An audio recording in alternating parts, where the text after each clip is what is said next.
What's up, everybody? This is Pub Sports Live.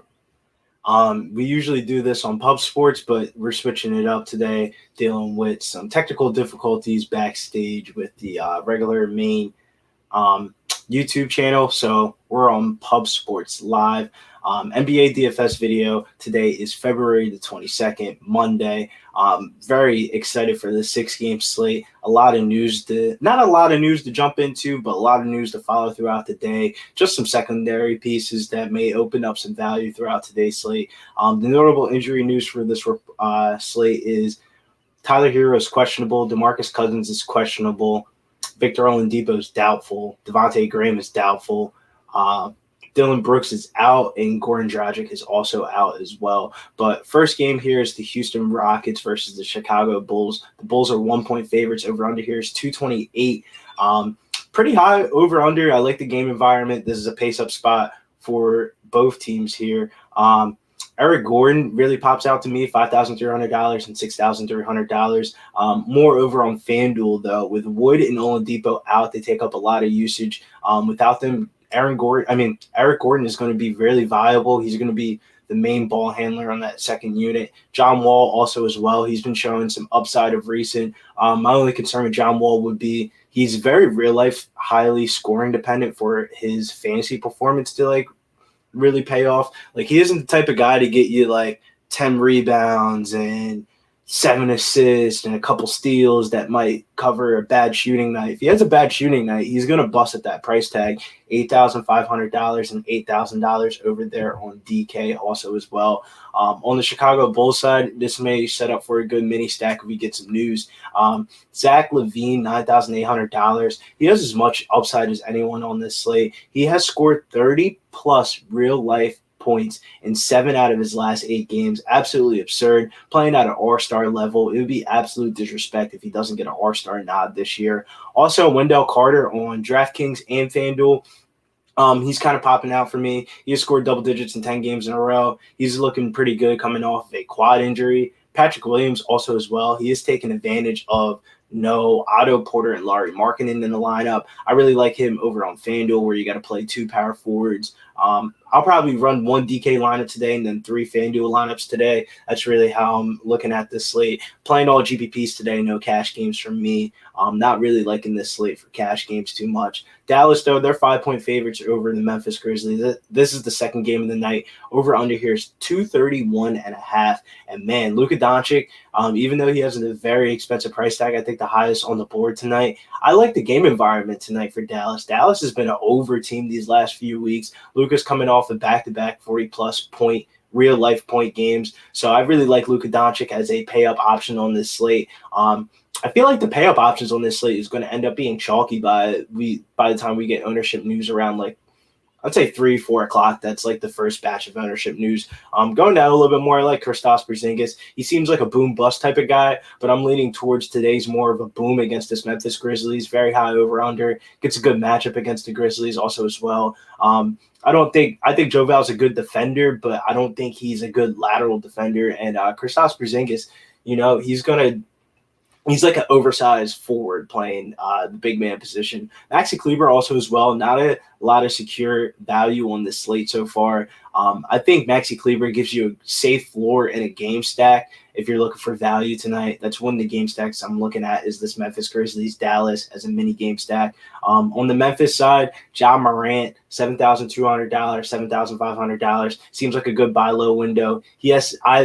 I think he has similar upside to John Wall in today's slate, but at a way cheaper price tag. D'Anthony Melton also as well. I think he's going to be the biggest beneficiary without Dylan Brooks. He's a solid fantasy point per minute producer, and we'll get minutes without Brooks playing tonight. And you can also look at some of the secondary pieces from that team, including Desmond Bain, Grayson Allen, John Concher for GPPs and stuff like that. But if you're just playing a short amount of lineups, I wouldn't really want to plug in those very low upside value guys from the Grizzlies. Utah Jazz, they're taking on the Charlotte Hornets. The Utah Jazz are 12.5 point favorites. Over under here is 227.5. For the Utah Jazz, make this pretty short. With everyone healthy on Utah, it makes it really tough for one play to stand out more than the other. Seems like more of a fade spot for me. All the price tags are priced like if Mike Conley was still out, and they switch a couple positions up, try to give you some flexibility. Like Joe Ingles is a shooting guard on FanDuel tonight. Still don't really want to play him at all. But Charlotte, though, man, I got some interest from Charlotte tonight. Lamelo Ball, he's going to be the cover boy of tonight's video. Lamelo Ball, man, what can I say about Lamelo Ball? His rookie rates are just absolutely absurd compared to like other rookies historically. He draws another good spot here tonight against the Utah Jazz. He had a career high 34 points versus the Utah Jazz. He's definitely going to come into this game confident. Think about like if you play basketball when you're a kid or something like that. I know it's the NBA, so it's a little bit different. But like if you're in an AAU game or something like that and you've seen a team and you just went off against this team a couple weeks ago, you're going to get boosted up a little bit of confidence. And then to back up that narrative, man, we also got Gordon Hayward, $7,100 over there on FD, and I think around the same exact price range over there on DK also as well. This is the revenge spot narrative for Gordon Hayward tonight against Utah. I think it's a little bit different that first matchup was in Charlotte and stuff like that. There's not really any fans in the stadium and stuff like that. But when you get that drive into the stadium, you start seeing the local people and the local shops around you and stuff like that. That's the true the revenge narrative when you go on the road to see the team that you used to play for. For the people that don't know, Gordon Hayward was drafted to the Utah Jazz and was their franchise piece for many years up until they got Donovan Mitchell and Mike Conley of recent years. But going down a little bit more out of this narrative street, we're going to look at Cody Zeller, $4,800, $5,200. Even though I'm not a fan of the player and the fan of him, I think this is a really good matchup for him tonight. His size is definitely going to be needed against Rudy Gobert. Pretty big front court that the Utah Jazz are going to be putting out there. So as long as this game can stay close, I think Cody Zeller pays off that price tag of $4,800. There's really not a lot of center options on today's slate. Miami, they're 7-point favorites over the OKC Thunder. Over-under here is 212, one of the lower over-unders of the day.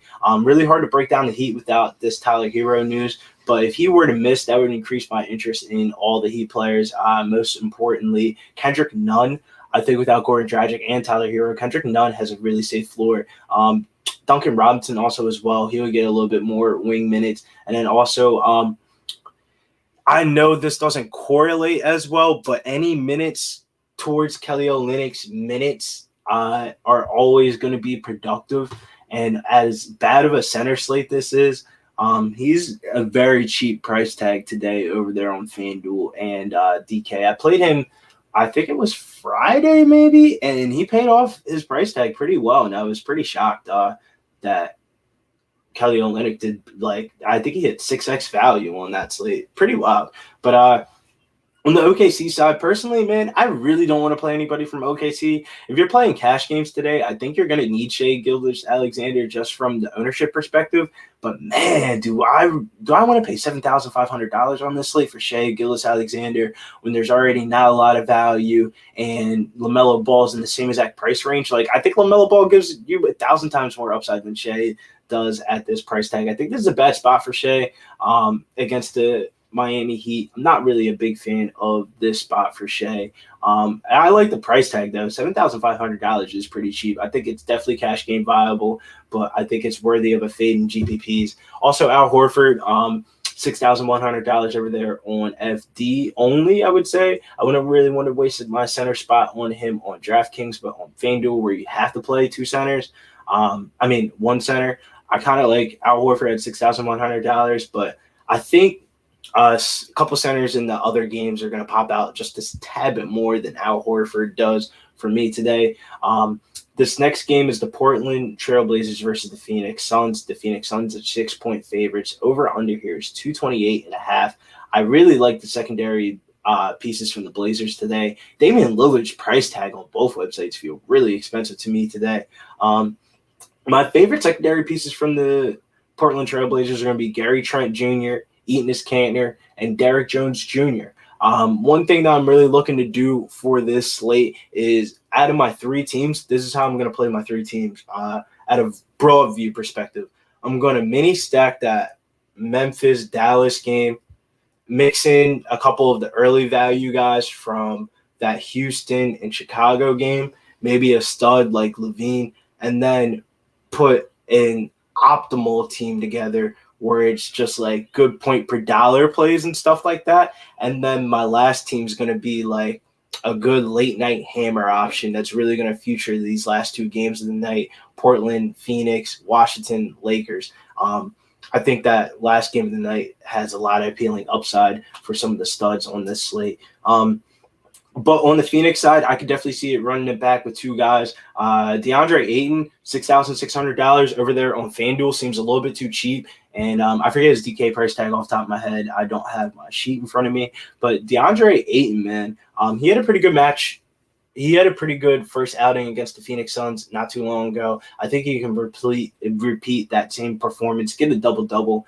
As long as he gets a double-double here at that price tag, I definitely think he can pay off that price tag, and anything else is a little bit more juice. Eaton Scanner also as well. I think that him and Ayton are going to be going back and forth with each other all night. And then the 7K range on DK and FD tonight at the point guard position, man. If this slate goes the way I think it goes and John Wall is chalk, I can definitely see myself getting off of John Wall chalk and playing some of these 7K guards like Chris Paul.